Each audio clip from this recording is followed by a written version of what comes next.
నానా సంక్రాంతికి 3 రోజులు సెలవులు ఇచ్చారు, ఊరొద్దాం అనుకుంటున్నాను. అవునా నాన్న, వచ్చే బేగా ఓ వారం సరదాగా గడిపేళ్దు. సరే నాన్న. రేమస్తాను, రేపు మా అబ్బాయి వస్తున్నాడు. వాడికి మూలుగులంటే చాలా ఇష్టం. ఎవరికి ఇవ్వకుండా నా కోసం దాచిపెట్టే.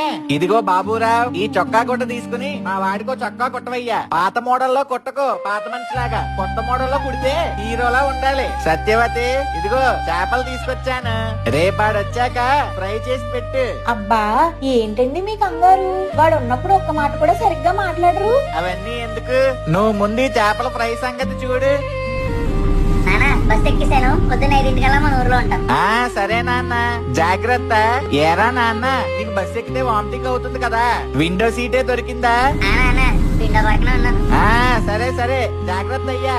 ఏరా, భోజనానికి ఎక్కడైనా బస్సు ఆగితే మర్చిపోకుండా భోజనం చేయి. బస్సు దిగినప్పుడు ఆ నెంబర్లు అవి గుర్తు పెట్టుకో, మళ్ళీ బస్సు మారిపోగలవు. నానా నాకు తెలుసు నాన్న.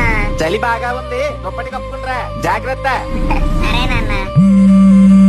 అయ్యో 3 అయిపోయింది, మళ్ళీ బిడ్డ త్వరగా వస్తే ఇబ్బంది పడతాడు. వచ్చావా? ఇలా ఇవ్వు. పర్లేదు నాన్న. ఇవ్వు. ఏ పులి, నన్ను పట్టుకో నాన్న, పడిపోగలవు.